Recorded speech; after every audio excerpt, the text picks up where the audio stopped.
So the project that we're here to discuss with you today is the Victorian Childhood Cancer Outcomes Registry and the application go live and data migration as it stands at the moment. So this is really our key enabler for childhood cancer research and service improvement. VCOR, as I said before, was established through that MRFF grant awarded to PICS via the BPCC. And VCOR really is that transformative advance in the integration of cancer patient data across Victoria's paediatric and adolescent and young adult health services. The model of VCOR redefines how outcomes data is captured, interpreted, and hopefully applied, delivering a unique combination of both depth, flexibility, and future readiness, and it has been incorporated in that design, which will be critical for modern cancer care, research, and hopefully policy development as well. PICS has undertaken the development of VCOR as an iterative statewide initiative with really careful considerations for the very complex governance landscape and the substantial privacy risks associated with collecting an identifiable patient data set. The approach we've taken is really balancing those challenges against the benefits of capturing detail on every childhood cancer diagnosis and therefore every child diagnosed with cancer who has been managed in a Victorian health service. So it's not just those who are resident in Victoria, it's anyone who was treated within the Victorian paediatric oncology system.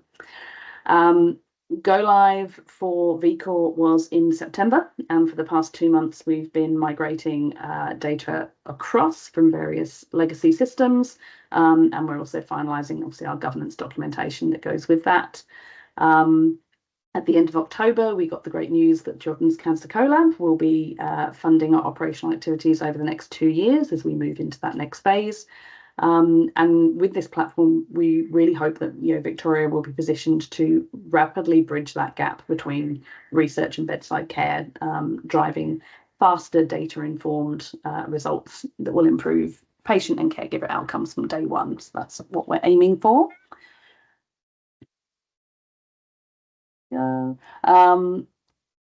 So far, we have approximately 5,107, it's not approximate, it's a very specific number, patients are registered within VCOR. So the now retired long-term follow-up database held outcomes for 2,400 patients. So that's the number of patients that have been seen in the long-term follow-up program since it was created in 2009. And we have also brought across all of the patients who have been identified through the Victorian Cancer Registry during that time as well. So we've taken that opportunity to take the registration back to the point of diagnosis and include all patients treated in Victoria, which gives us that really robust denominator to work with in service improvement activities, and obviously a much larger cohort of data available for research. We will be hosting our official launch in Melbourne in late February, and that's being advertised at the moment and will come out in various newsletters to sign up and come and attend that event. So we're very much looking forward to that. The final slide for me. Just to give you that really a very brief overview of VCOR. We're not going to go into a live demo or anything like that today, but we have achieved Human Research Ethics Committee approval for this registry to be an opt-out registry, which means that we do not have to consent every single family to be included in this. This is data that's being captured through various registries already, and therefore it's a much easier way to make sure that we're capturing all of the data and all of the information that we need. So we've got that ethics approval for the collection and storage of that data. We have data sharing agreements in place with the paediatric cancer centres and the paediatric radiotherapy service, so that we can integrate the health service data into that as well. We have that agreement in place with the Victorian Cancer Registry, so we're capturing all of the diagnoses that come through, and we are able to capture over 1,000 distinct data points for each child or adolescent who is registered in this database. So unlike conventional registries, and there are lots of registries out there, and they generally only record incidents, so the basic demographic details and the diagnostic details. VCOR captures far more than that. So we'll be able to capture sort of really highly granular data covering the entire patient journey, from initial diagnosis to treatments, into long-term follow-up of health and quality of life outcomes, and the late effects surveillance components as well. So the design is patient level and identified, and through our consultation process, we have included lots of additional modules for genomics, clinical trial enrolments and protocols, treatments, transplants, other medications, tests and assessments, which is a configurable area where we'll also be able to collect patient-reported outcomes in the near future. Events are the significant events throughout treatment, and those are graded to define the level of complication and challenge that some of those events include. Oncofertility and infectious diseases and oncology modules. Right now, we are working with Monash Children's Hospital to migrate their data over from their old legacy system, and they have a future plan for how we'll be capturing the Monash level data. We're working on the import scripts to bring across the Peter Mac radiation data, and we're also working with the Centre for Health Analytics at RCH to build data scripts that will allow us to automatically capture data from the electronic medical record at RCH as well, because we're really wanting, obviously, to automate as much of this as possible. And now I will hand over to Belinda. Thank you. So just a little bit more on the design. We have been asked by many and varied stakeholders to expand VCOR to house data across the patient's lifetime, across all healthcare settings, and to make it a national registry. And while the excitement has been encouraging, put simply, with VCOR's detail and the fact that it is identified, the current Australian health and data privacy legislation and obviously best practice data governance would not support this. However, it is important to track late effects and outcomes beyond age 25, and for patient numbers to be significant enough to support robust research. So while we wouldn't suggest one national instance of VCOR, we would encourage implementation in each state, and like we intend, the technical capacity to safely link to other relevant data sets at a national level and throughout the Victorian system as well to support research.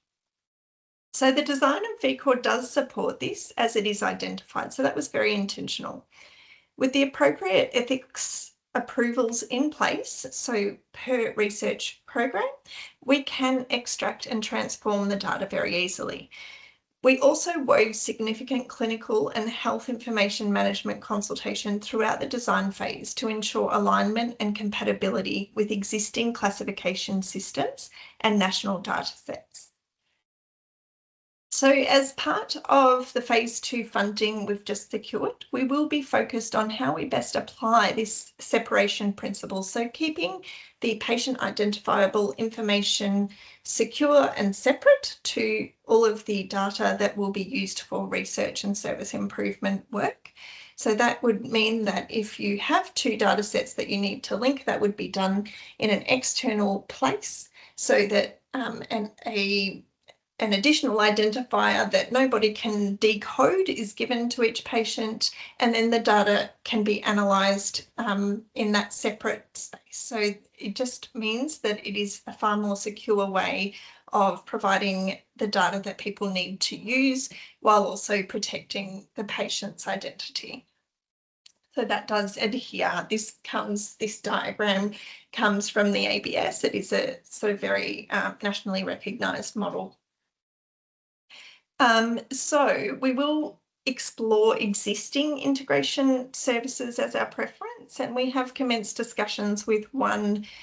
We're hosted by the Royal Children's Hospital at Peak, so we have been in discussions with one of the ethics team preferred options already, And we've also had some discussions with Cancer Australia about the best approach to this as well.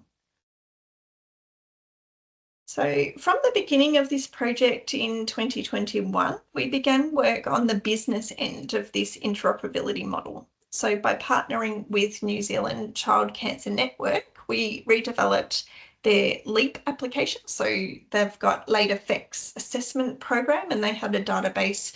I saw Michael Sullivan jump on. He had a lot to do with the design work in New Zealand many years ago. So we have been working with them to redevelop their application, and then we're giving all of our IP back to them. So it's a really nice collaboration there. So this has meant that we now have the same applications, so the same version with the same data dictionary. So we're in constant contact with them. And we've also worked with the Peter Mac late effects team locally, who have agreed to use our functional requirements that we wrote back then. And they will also be using our data dictionary. And they've built a REDCap version of the same data set with modifications, but essentially so that they can continue that collection of outcomes data for those patients that we transition to them.